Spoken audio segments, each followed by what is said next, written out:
Photo घ्या तुम्ही जा पुढे तुम्ही जा थांबायला पाहिजे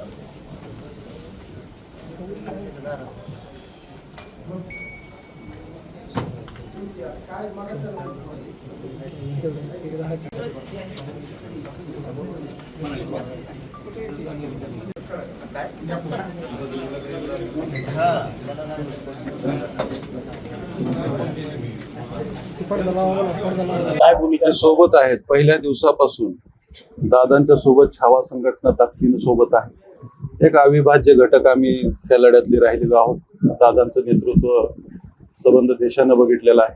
त्याच्यामुळं त्या नेतृत्वाखाली समाजाची मागणी जी आहे त्याच्यासोबत आम्ही दादासोबत आहोत. शेतकरी प्रश्नावर मराठवाडा असेल विदर्भ नांदेड पासून सुरुवात करणार होता नाही करणार आहे. आता हे काय झालंय 2-4 दिवस कंटिन्यू मी बाहेर दौऱ्यावरच आहे. आता काल लातूर जिल्हा औसा तालुक्यातल्या शिवली येथे मेळावा झाला शेतकऱ्यांचा. जागोजागी लोक बोलवत आहेत. लोकांचं काय दुःख आहे शेतकऱ्यांचं ते ऐकून घेऊन मला कृषी मंत्र्याला भेटायचं. त्यानंतर आंदोलनाची दिशा ठरणार.